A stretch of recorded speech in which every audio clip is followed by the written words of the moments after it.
한국과 미국의 통상안보 협상이 최종 타결됐습니다. 공개된 팩트시트에는 대미 투자 상한 200억 달러와 한국의 핵 추진 잠수함 건조 지원 등이 담겼는데요. 관련한 내용들 조한범 통일연구원 석좌 연구위원과 자세히 짚어보겠습니다. 안녕하십니까? 네, 안녕하세요. 네, 한미가 공동 팩트시트를 확정하기까지 약 2주가 걸렸습니다. 민감한 사안에서 막판까지 문구 조율이 있었다고 전해지고 있는데 발표가 가장 늦어진 가장 큰 이유는 어디에 있다고 보십니까? 일단 이제 EU 같은 경우는 이렇게 세세한 항목들이 명확히 규정이 안 돼 있거든요. 예. 일종의 전략적 모호성이죠. 근데 우리 같은 경우는 이제 불확실성을 해소하기 위해서 비교적 구체적인 내용을 담으려고 했던 것 같고, 그러다 보니까 이제 현안들에서 3,500억 달러 투자도 있고, 그 다음에 이제 안보 분야에서 여러 가지 현안들이 있었거든요. 근데 이제 이 대통령께서 그런 이제 말씀을 하셨는데, 이게 힘의 논리에 의한 협상이었다. 여기서 우리 전략은 버티기였다. 그러는 걸 보면 초기에 나왔던 안과 지금 팩트시트가 크게 다르지 않거든요. 예. 그러면 그 상황을 관철시키기 위해서 양쪽에 그 치열한 줄다리기가 있었다. 그것 때문에 시간이 걸렸다 이렇게 봐야겠죠. 예. 그러면 내용 중에 먼저 통상 분야 쪽을 살펴보겠습니다. 자동차 관세 15%로 인하하겠다. 그리고 반도체 최애국 대우 확보 등이 포함이 됐고요. 대미 투자는 한 해 200억 달러 이상 요구하지 않도록 안정장치도 마련이 됐는데 이 통상 분야 협상 타결에 대해서는 좀 어떻게 평가를 하고 계시는지요? 그것도 이제 초기에 나온 얘기가 그대로 픽스가 된 거죠. 그러니까 지금 관세 같은 경우는 이제 25%인데 예. 이제 15% 떨어지면 일본하고 같은 거거든요. 물론 이제 일본은 원래 2.5%였다가 약간 그 부분은 우리가 손해 보는 부분이 있지만 어쨌든 안도할 수준인 거고, 반도체 같은 경우는 이제 다른 데보다 불리하지 않게 하겠다. 그게 대만이거든요. 대만보다 불리하지 않겠다. 그럼 우리가 수출에서 핵심이 자동차 반도체인데 이 부분에서 이제 다른 데에 비해서 불리하지 않은 거거든요. 그 다음에 이제 투자 부분. 예. 우리 외환시장의 안정성이란 표현도 들어갔고, 그 다음에 한도 200억 달러. 이제 그 이상, 그 안에서 우리가 충격을 완화할 수 있을 정도로 이제 합의하겠다. 이것도 초기에 나온 거거든요. 예. 그러니까 무난하다, 초기에 비해서는. 그러니까 초기와 비교해, 물론 원래는 FTA 깬 것도 사실 미국이고, 사실은 이게 갑과 을의 거래거든요. 그런 점에서 보면은 정상적인 같은 상태에서 거래라면은 우리가 불리했던 거죠. 그러나 갑을 관계, 지금 미국이라고 하는 경제 패권을 가진 상황에서 협상을 본다고 그러면은 그나마 선방했다 이렇게 볼 수 있겠죠. 네, 알겠습니다. 이번 협상에서 가장 주목받은 부분이 역시 핵 추진 잠수함 예. 문제였습니다. 그동안에 이 미국이 핵잠 건조 협력을 제공한 사례가 미국과 영국, 호주가 동맹을 맺었던 오커스 안보 동맹 정도에 불과한데, 그럼 이번에 이 핵 추진 잠수함 건조를 협력하겠다고 이야기를 한 건 좀 어떤 의미라고 볼 수 있을까요? 아주 큰 의미죠. 왜냐하면 2021년에 오커스, 영국과 미국이 이 호주의 핵추진 잠수함 획득 사업을 지원하겠다. 전폭적으로 지원하겠다.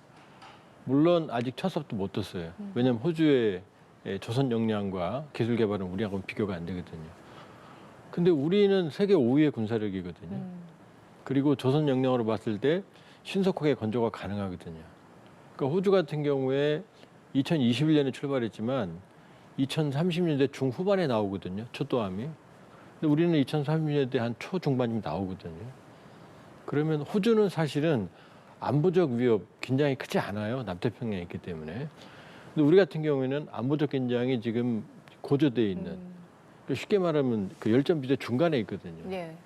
그런 면에서 본다 그러면은 미국이 상당한 전략적 결단을 했다. 이렇게 볼 수가 있고. 그러니까 우리 입장에서는 우리의 자주국방, 국방력의 질적인 제고, 전략적 억제 능력의 획기적인 제고, 이게 되지만 미국 입장에서는 지금 전반적으로 과거와 같지 않은 국방력, 과거와 같지 않는 자본력 이런 것 때문에 안보적 부담을 좀 덜고 싶거든요.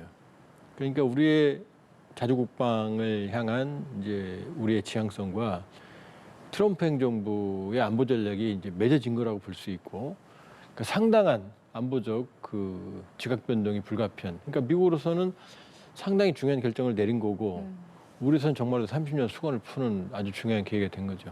예. 그런데 정작 이 핵잠 건조 장소나 시기 같은 이야기에 대해서는 팩트시트에 담기지 않아서 좀 아직 불확실성이 해소되지 않았다는 이야기도 나오고 있는데 우리 정부는 국내 건조를 전제로 합의를 했다라고 밝혔습니다. 이 부분에 대해서는 어떻게 보고 계십니까? 지금 이제 트럼프 대통령이 10월 29일 날 경주에서 확인했고 이제 승인했죠. 그다음에 헤그세스 국방부 장관이 또 확인했어요. 예. 그다음에 이번에 팩트시트에 승인이 들어있거든요. 그럼 불확실성은 사라진 거죠. 근데 이제 왜 장소가 안 들어가 있느냐? 예. 트럼프 대통령이 필리조선소에서 만들라는 말을 던져놨거든요. 근데 여기 지금 장소가 들어가 버리면 트럼프 대통령 말이 무색해지는 거고 첫 번째. 또 하나는 지금 여러 가지 뭐 장소가 왜 안 들어갔냐 그러지만 우리 정부 입장은 일관되거든요. 위성락 안보실장도 그런 말씀하셨고 뭐냐? 처음부터 한국 국내 건조였다. 그것 때문에 의견이 충돌한 게 아니다. 그런데 미국에서 의견이 안 나오잖아요, 지금. 그 말 틀리다는 얘기 안 나오잖아요. 예. 오히려 문제는 농축과 제철이 이 부분에 시간이 걸렸다 그런 거거든요. 그러니까 지금 필리조선소에서는 그쪽을 잠수함이 건조가 가능한 형태로 시설을 재정비하고 그다음에 확충하고 한다고 그러면은 거의 10년, 20년 더 걸릴지도 몰라요. 그러니까 그건 불가능합니다. 그리고 미국 내에서는 자국 잠수함, 자국 군함 건조도 어려운 상황이거든요. 그러니까 거기서 만든다는 건 어불성설이에요. 그러니까 필리조선소 얘기는 트럼프 대통령의 이제 수건이 미국 내 조선업 생태계 부활이거든요. 아마 그 부분을 얘기했던 것 같고, 그러니까 처음부터 한국 내에서, 그러니까 이재명 대통령이 10월 29일 날 정상회담 때 우리가 우리 기술로 건조하겠다라는 말이 나오거든요. 예. 그럼 필리조선소에서는 우리가 우리 기술로 건조하는 게 아니죠. 미국에서 건조하는 거니까. 그러니까 저는 장소는 큰 문제 아니었다. 오히려 농축과 제철이라는 요 부분이 더 큰 문제였을 것 같다. 그러니까 어디서 건조하느냐 가지고 예. 논쟁하는 건 제가 보기에는 소모적이다 이렇게 볼 수 있어요. 예, 알겠습니다. 그리고 말씀하신 이 핵추진 잠수함뿐 아니라 우라늄 농축, 사용 후 해결료 재처리 문제까지 양국이 협력을 명시를 했는데요. 지금은 이 한미 원자력 협정 때문에 20% 미만 농축이나 재처리도 미국의 동의를 받아야 하는데 이번 협의로 그러면 좀 일본과 비슷한 수준으로 협정 변경이 가능할지 그 여부는 어떻게 보십니까? 가능하다고 봐요. 왜냐하면 이 경주 에이펙 한미 정상회담 전부터 대통령 안보실 위성락 실장께서 매체에 나와서 예. 우리가 이 농축과 제철이 쪽에서는 더 많은 권한을 갖는 쪽으로 얘기가 돼 있다 이렇게 얘기를 했고, 그다음에 이재명 대통령도 10월 29일 날 트럼프 대통령 그렇게 말했거든요. 분명히 어딘가 그렇거든요. 이미 지지해 주신 거 전에 말씀한 대로 이미 지지해 주신 것으로 이해합니다만 그 얘기는 워싱턴 8월 25일 날 첫 번째 회담에서 그 얘기를 했다는 얘기거든요. 예. 그러니까 농축과 제철이는 일본은 제철이 사용 행렬 제철이 20% 미만의 농축 여기 대해서 포괄적 사전 동의 그냥 맘대로 해도 되는 거거든요.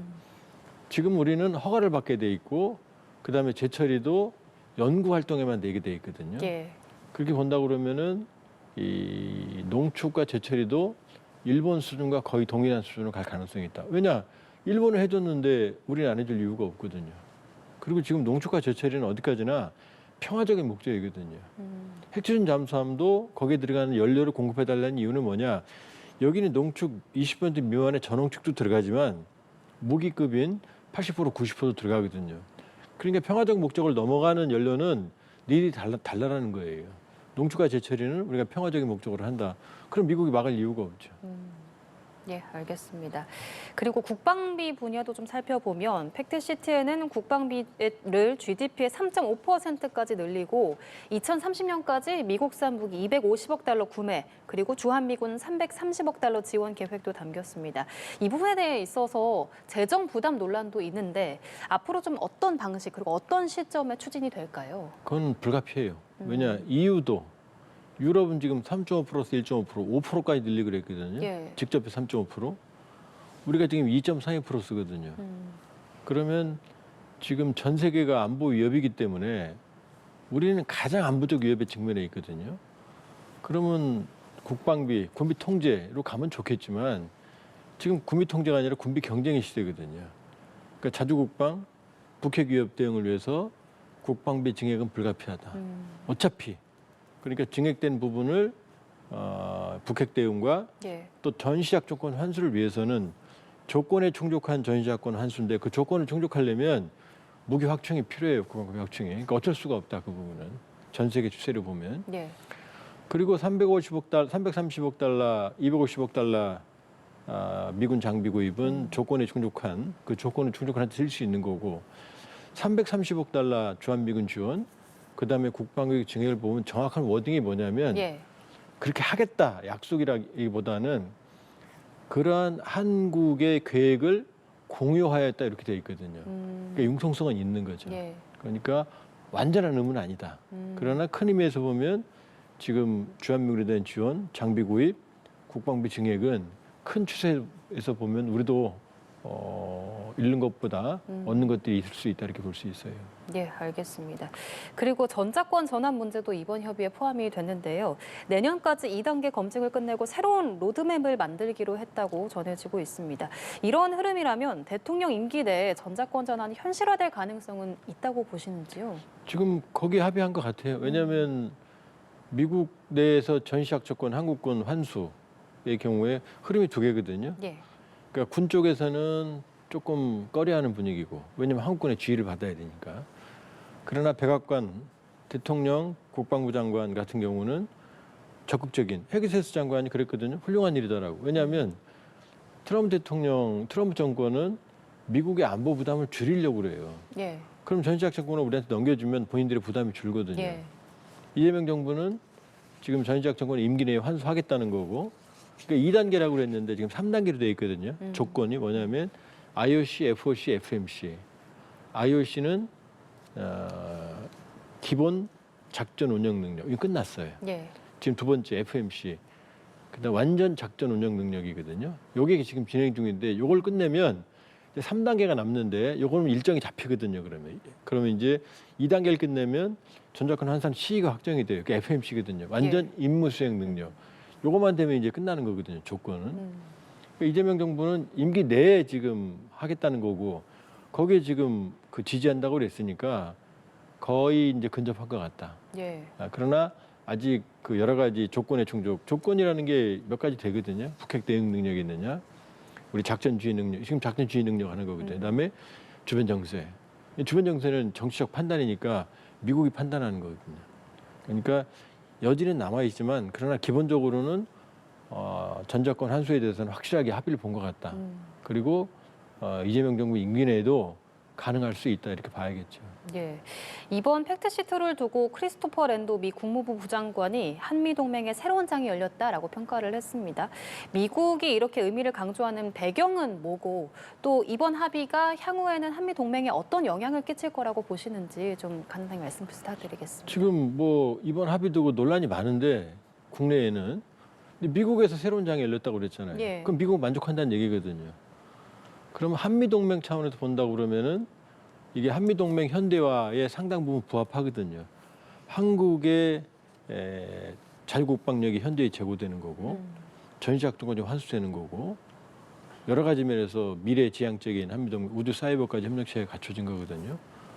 그렇게 보면 지금 여러 가지 면에서 미국 쪽에서 나오는 얘기가 한국의 이 능력, 안보 능력의 제고는 미국에도 도움이 된다는 거거든요. 왜냐하면 미국의 인도태평양 전략, 중국의 부상, 그다음에 미국 국력의 상대적 쇠퇴 이 상황에서 본다면 한미는 동맹이거든요. 예. 한국과 중국은 경제관계지만 그럼 동맹의 역량이 강화되면 미국으로서는 나쁠 게 없거든요. 이게 지금 트럼프 행정부의 생각이거든요. 그렇기 때문에 핵심 잠수함, 농축 제철이 그다음 여러 가지 전자권에서 상당 부분 한국 측의 입장을 수용하는 그런 분위기인 거거든요.